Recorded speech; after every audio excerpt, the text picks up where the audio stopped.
Assalamualaikum warahmatullahi wabarakatuh. Masih dengan gua Bro Rangga. Hari ini kita diundang eksklusif nih dengan Polres Kabupaten Pringsewu. Kita nanti akan berbincang dengan Kasat Lantas Kabupaten Pringsewu terkait tentang larangan mudik yang lagi viral. Nanti bagaimana tanggapannya, dan coba kita kenalan dulu ke Kasat Lantas Polres Kabupaten Pringsewu. Ya, silakan Bang. Iya. Kita Halo. kenalan dulu.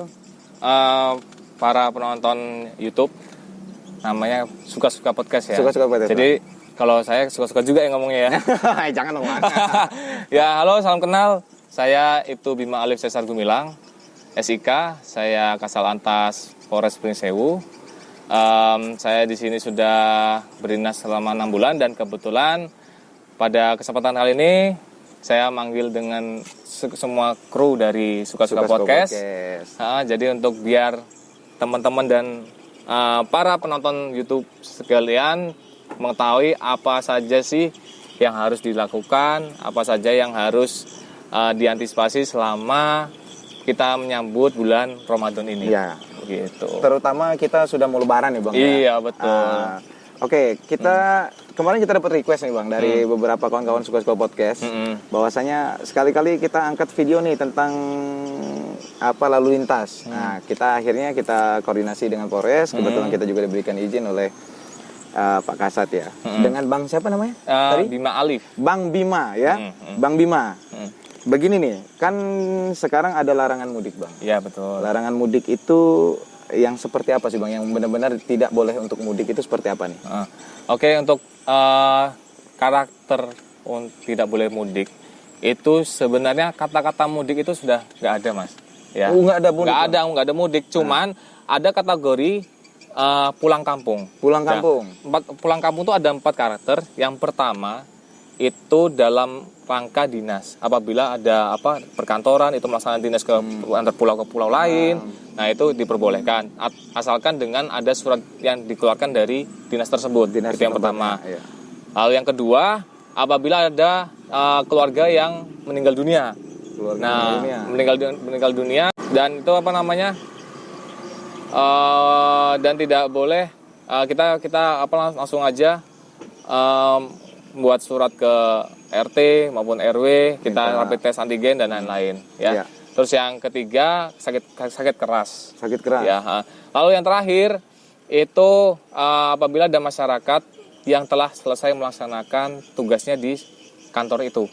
Jadi seperti di PHK gitu. Ya, betul sekali. Di PHK jadi boleh pulang kampung Bang ya? Boleh. Namanya pulang kampung bukan mudik. Ya, karena mudik dilarang. Karena kita ketahui di Provinsi Lampung rata-rata itu masuk zona orange.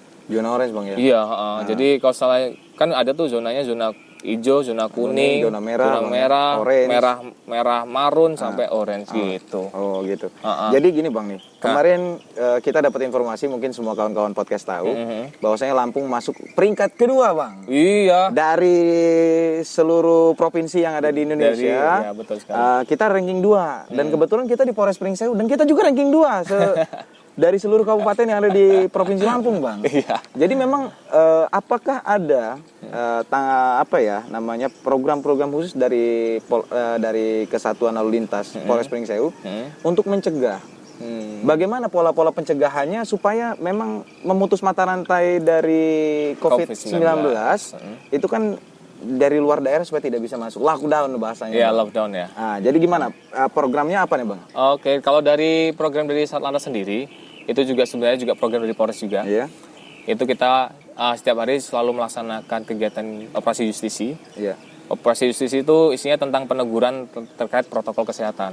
Ya itu yang kita lakukan. Terus yang kedua, kita juga setiap pagi, siang maupun sore kita laksanakan patroli hunting juga, Terus kita juga menggunakan speaker yang besar di dalam mobil itu, kita laksanakan himbauan di titik-titik di mana sering berkerumun. Apalagi sekarang kan pada bulan Ramadan ini setiap sore kan ada beberapa pasar takjil tuh. Di pasar takjil tuh ada yang di Sidoarjo ada, di Gadingrejo ada, di seluruh kecamatan, kecamatan ada semua kan. Nah, gitu kita laksanakan woro-woro. Dan kita juga pasti memberikan sanksi, dan kebetulan tuh sanksi kan itu yang menegakkan Satpol PP, dan kita juga kebetulan juga mengajak Satpol PP, rekan-rekan dari Disub juga untuk melaksanakan operasi justisi tersebut. Nah, jadi kalau setelah kita melaksanakan peneguran, misalnya yang tidak memakai masker, kita pasti juga setelah itu pasti memberikan masker kepada masyarakat tersebut. Betul. Iya. Yang pasti artinya sweeping selalu terus jalan, Bang. Iya. Artinya begini, Bang. Ada nggak, Bang? Kan Abang selaku penegak hukum ya, artinya selaku Polantas. Iya. Ada nggak kesulitan dalam menegur masyarakat untuk taat prokes? Kalau seandainya kesulitan sih ada beberapa ya, karena masyarakat di Indonesia sampai ke Prinseu ini sudah mulai ada kayak rasa titik jenuh ya, mungkin ya. Kalau kesulitan ada, kita mungkin sampai mulut kita berbuih, sampai kita sampai urat otot lehernya keluar. Akhirnya ya udah, kita yang penting sudah melaksanakan penghimbauan kepada masyarakat, tapi itu akan kembali lagi ke masyarakat tersebut. Iya. Karena kita tidak bisa selalu setiap hari, setiap menit, setiap detik itu kita menunggu terus di sebelahnya masyarakat terus nggak bisa. Terus mengingatkan. Ya, yang penting kita sudah melaksanakan pengingatkan, tapi intinya kita tujuannya bukan untuk diri kita sendiri, untuk Satlantas sendiri, tapi itu untuk kebaikan masyarakat Prinseu, agar kalau bisa Prinseu masuklah zona hijau lah. Nah, itu yang diharapkan. Yang diharapkan, Bang ya. Untuk ini kan Ops Krakatau, Bang. Iya, betul. Ada berapa titik di Kabupaten Prinseu yang memang untuk pencegatan para pemudik nakal yang coba untuk menerobos ke Kabupaten Prinseu? Ada berapa titik, Bang, di Prinseu? Kalau di Prinseu sendiri itu ada 2 titik ya. Ada 2 titik pospam. Ya, itu juga kita melaksanakan penyekatan maupun screening.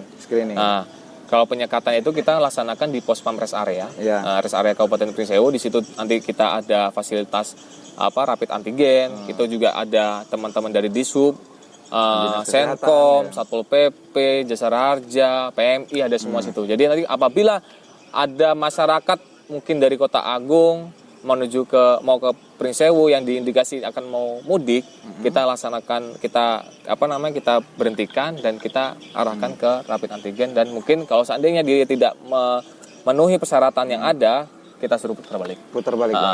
Jadi kan ini indikasinya yang tidak boleh mudik ini yang di luar Lampung. Karena keputusan kemarin kita kalau nggak salah ya, Bang, ada keputusan gubernur bahwasanya yang namanya pulang kampung antar kabupaten boleh, Bang? Iya.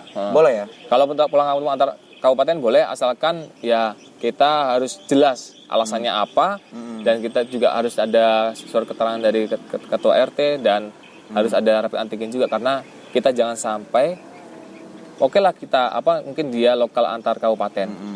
Kalau seandainya dia kalau sehat-sehat aja. Kalau seandainya dia carrier, dia bawa virus, nanti apa yang terjadi di kabupaten itu?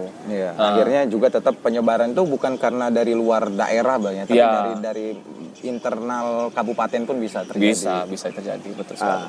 Bentuk penanganan yang sudah optimal dari kepolisian. Masyarakat juga sudah sering dihimbau, Bang. Jadi kalau untuk kelanjutannya kan ini udah masuk H-4 ya? H-5 ya, H-5 Lebaran.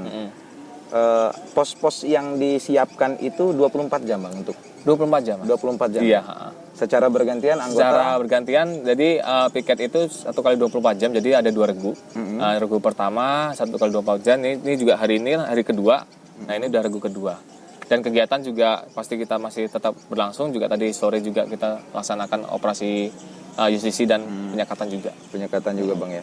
Jadi ada nggak, Bang, di lapangan ya, di posisi di TKP, ada nggak yang memang pemudik-pemudik ngotot ini coba untuk menegosiasi? Menegosiasi. Nah, kan gitu. Artinya banyak oknum-oknum ya masyarakat juga yang coba untuk menegosiasi dari pihak kepolisian. Saya tolonglah, saya biar bisa masuk, ada nggak? Alhamdulillah selama berjalan dari 2 hari ini maupun kemarin kita kegiatan KRYD itu kegiatan sebelum pelaksanaan operasi ketupat, sampai saat ini tidak ada yang nggak terima kalau kita tegur.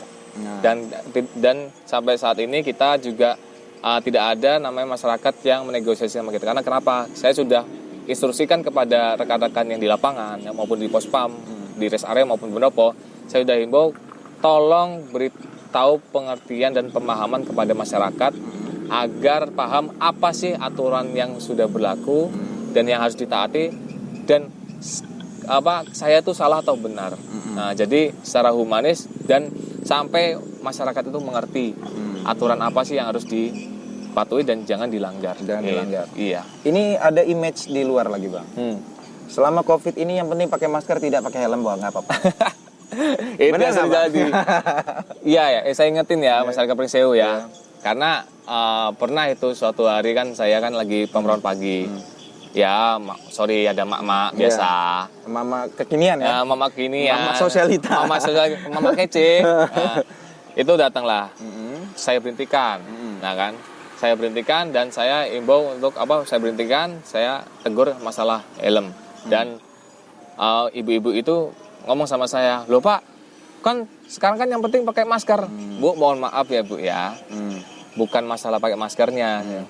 Kalau seandainya ada kecelakaan lalu lintas dan ibu nggak pakai helm, kira-kira kalau kepalanya ibu bentur aspal pecah nggak? Saya ngomong gitu, mulut Pak. aman, pala bocor, Bang. Nah itu mulut aman, pala bocor. Nah, intinya gitu. Akhirnya dia gitu Pak. Ya udah sekarang gini Bu. Ini ibu kan pelanggaran tidak memakai helm. Akhirnya udah saya arahkan ke anggota saya. Akhirnya saya tilang.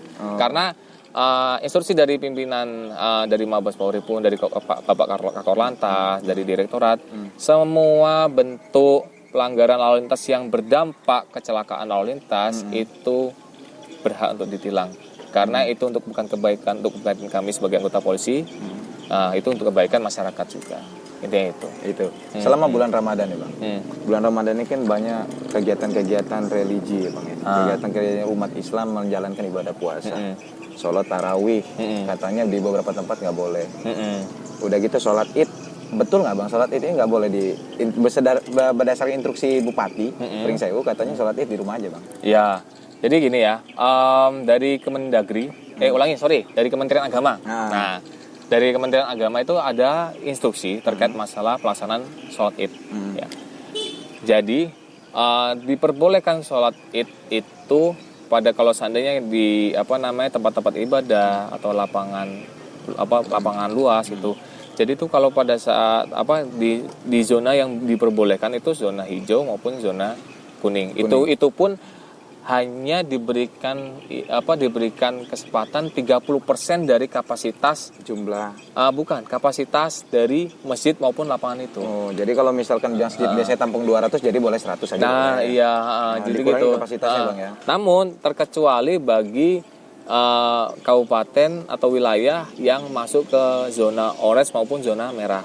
Dihimbau untuk sholat di rumah saja. Di rumah saja. Dihimbau dan kalau bahasanya kasarnya sih ya sebenarnya itu bahasa halusnya dihimbau ya, tapi sebenarnya itu bahasa untuk yang ngelarang halus lah gitu. Dianjurkan untuk tidak melakukan. Ya, kan untuk gitu. tidak melakukan, tapi dianjurkan agar sholat tarawih di rumah sholat id di rumah saja karena ya kalau udah masuk zona orange, zona merah kan itu udah sangat rawan juga kan kalau bisa terpapar COVID-19. Intinya pemerintah itu untuk kebaikan bersama, intinya gitu aja sih. Ada pertanyaan lagi, Bang. Apa tuh? Kepolisian kan ada juga sebagai satgas, Bang. Ya, Satgas. Ada image yang berkembang lagi di masyarakat bahwasanya satgas ini tebang pilih. Benar, Bang? Satgas ini tebang pilih gimana tuh? Artinya ada beberapa tempat yang masih bisa berjalan dan ada tempat juga yang memang benar-benar tidak bisa dilakukan kegiatan ibadah apapun. Oh, gitu, kegiatan ibadah. Tebang pilih. Kalau pengamatan saya dan sampai saat ini di Kabupaten Prinseu bersama dengan gugus tugas COVID-19 itu kita melaksanakan justru pun nggak tebang pilih sih, Mas. Kita bersama dengan Pol PP semua kita razia, semua kita laksanakan imbauan dan sampai anggota Babin Kamtibmas yang di bawahnya Bapak Kasat Binmas itu berdasarkan instruksi Bapak Kapolres juga untuk menyebarkan semua tempat-tempat ibadah itu terkait masalah surat edaran dari Bapak Gubernur itu, terkait masalah pelaksanaan ibadah di tempat-tempat ibadah itu harus berdasarkan minimal untuk 30% dari kapasitas sesuai dengan program kesehatan. Terus juga sesuai dengan prokes gitu. Intinya itu aja sih. Kalau sampai tebang pilih sampai saat ini di Kabupaten Prinseu enggak, karena karena kita kan ada grup juga tuh, grup Kamtipmas Pringsewu juga, itu juga setiap hari kita di Pagelaran, Gadingrejo, Sukoharjo, Pardasuka, Kota Pringsewu itu juga setiap malam melaksanakan justisi juga. Iya, dan tidak melaksanakan tebang pilih. Kalau seandainya ada berkerumun kayak gitu, kita tindak tegas, segera tutup. Tuh, untuk kawan-kawan yang kemarin ngomong ya, bahwasanya kita tebang pilih, ini faktanya enggak tebang pilih. Semua ditebang. Nah, kan kayak gitu. Iya, Bang? Ratakan. Kalau melanggar, angkut. Nah, jadi buat kawan-kawan ya, buat kawan-kawan suka-suka podcast, kalau nggak mau berurusan dengan Polantas, jangan melanggar aturan lalu lintas. Kan betul gitu, Bang, sekali. ya? Jadi kalau untuk tips-tips, Bang, supaya memang kita tidak melanggar aturan. Kawan-kawan kan banyak, yang penting gue pakai helm, yang penting gue bawa surat menyurat, aman lah itu. Iya. Namun pada faktanya pentilnya nggak ada tutupnya, kena juga, Bang. Nah, kan gitu kira-kira. Jadi maksudnya supaya kawan-kawan YouTube ini tahu nih ya, kawan-kawan suka-suka podcast, bahwasanya safety ridingnya membawa kendaraan dan supaya memang bebas tilang, apa, Bang? Yang pertama, jangan lupa sebelum kita berkendara R2 maupun R4, kita lihat dulu tuh kondisi kita masing-masing, dalam keadaan sehat apa enggak, ya kan? Mabok enggak? Nah, mabok enggak? Mabok angkut. Mabok angkut. Nah, gitu masa aja. Masa enggak mabok sih? Lanjut. Nah, terus yang kedua, yang jelas tolong cek keadaan kendaraan R2 maupun R4-nya. Nah, takutnya ban bocor atau bocor halus, ternyata atau nggak ada bannya, atau nggak ada bannya, atau nggak ada bensinnya. Jangan gitu, bisa ya. jadi Jalan kan. dong, Bang. Nah, itu yang pertama. Yang kedua, yang ketiga, tolong lengkapi surat-suratnya kayak surat izin mengemudi dan STNK. Nah, dan kalau bagi yang belum buat SIM, silakan datang ke Polres Pringsewu, kita layani. Wah, udah bisa, Bang? Udah bisa sekarang. Berarti udah paten nih sama Polres Pringsewu? Udah paten. Dari Senin sampai Sabtu kita melayani. Pembuatan SIM, Bang, ya? Pembuatan SIM. Okay. Nah, terus kalau kayak pelengkapi juga STNK, kalau bagi yang mati pajaknya harus Hernopol, nanti di Samsat juga kita ada juga. Bisa dilayani juga. Jadi itu, dan yang paling terakhir, jangan ugal-ugalan ya. Jangan ugalan di jalanan. Kalau seandainya itu patuhi rambu-rambu lalu lintas, yang pasti terutama ini nih yang paling sering nih, orang-orang pada senang menerobos nih di Tugu Bambu nih. Tugu Bambu. Nah, lurus terus itu ke arah ke Pasar Pringsewu, sering banget yang overburden itu, yang nerobos melawan arus itu kan. Nah, itu hati-hati karena dia yang di sana kondisi jalan lurus kencang juga. Nah, kita dari sini nanti takutnya kecelakaan lalu lintas, karena kenapa? Kemarin sempat ada kecelakaan juga. Kebetulan juga itu ojek gitu kan, ojol juga. Nah, dia nerobos tuh overburden. Nah, dia mungkin nggak fokus atau gimana, ada mobil yang menggok ke arah ke Polres Pringsewu ini, akhirnya kecelakaan. Kena di situ, Bang, ya. Jadi ingat, jangan melanggar aturan lalu lintas ya. Jalur Pringsewu itu ada yang one way loh, jangan diterobos-terobos aja ya. Buat kawan-kawan yang pernah masuk Pringsewu, mungkin yang melawan arus itu mungkin nggak tahu, Bang, bukan orang Pringsewu. Ya. Karena one way kita ini kan barusan 2 tahun ya, Bang, ya. Iya, 2 tahunan lah. Baru 2 tahunan kita baru buat one way, jadi pura-pura nggak tahu aja mereka itulah ya. Kan kayak gitu.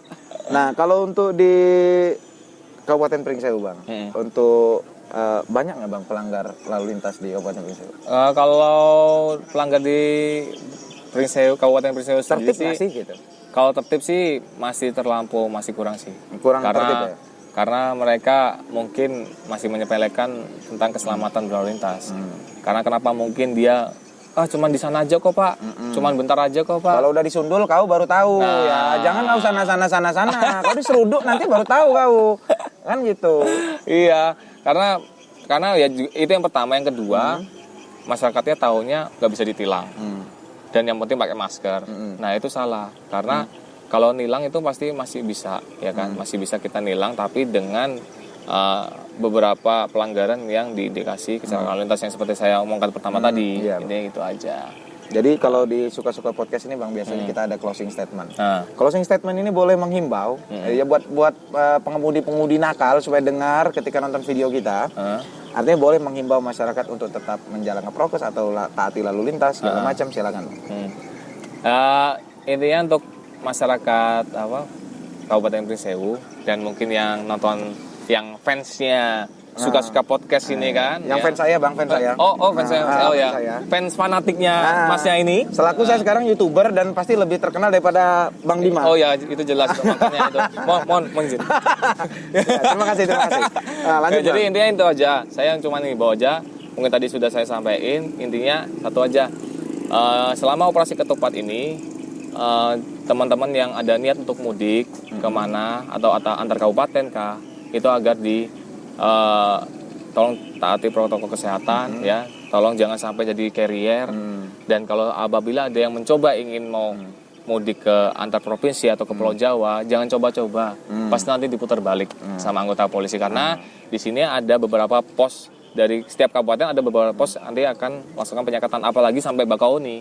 Bakauni itu lebih ketat lagi. Apabila nggak memenuhi persyaratannya ada, pasti diputar balik. Percuma, kasihan nanti udah habis bensin. Capek ya kan? Bang ya. Ya capek, habis kau bensin. dengar tuh, nggak boleh mudik-mudik kecuali mendesak. Nah, mendesak. Jadi sayangi keluarga Anda itu dari diri Anda sendiri ya. Nah, betul. Jadi kita nggak tahu nih kita siapa yang OTG, siapa yang carrier, siapa yang memang terkena, nanti kan kasihan ya Bang ya. Betul, nanti jadi, niatnya silaturahmi lihat orang tua, nggak taunya bawa penyakit Bang ya. Iya, makanya jadi itu. nggak boleh ya. Tapi yang ini Bang nih, katanya kata orang nih Bang ya. Ini sambung lagi dikit. Kalau wisata boleh. Mudik kan emang nggak boleh. Nah, pulang kampung boleh. Bener nggak Bang wisata boleh Bang? Wisata mana ada, karena setahu kami di Pringsewu ini kemarin juga ngobrol-ngobrol juga sama teman-teman itu ada beberapa tempat wisata yang tutup. Ingat tuh, nggak boleh wisata nggak boleh, mudik nggak boleh, pulang kampung boleh, tapi dengan ada persyaratan yang berlaku. Iya, betul sekali. Oke, mungkin itu thank you Bang Bima selaku Kasat Lantas Polres Kabupaten Pringsewu, dan kita sudah diundang nih eksklusif. Kru juga yang di belakang kamera mengucapkan selamat berbuka puasa Bang ya, karena waktunya sudah ingin berbuka puasa. Selamat Hari Raya Idul Fitri. Nah, nanti video Idul Fitri kita selanjutnya ada juga next video. Oke. Jangan lupa like, comment, and subscribe, dan jangan lupa juga tekan tombol notifikasinya supaya video Suka-Suka Podcast bisa berkembang ke depan. Amin. Terima kasih. Thanks for watching. Assalamualaikum warahmatullahi wabarakatuh. Tabi pun. Ya pun.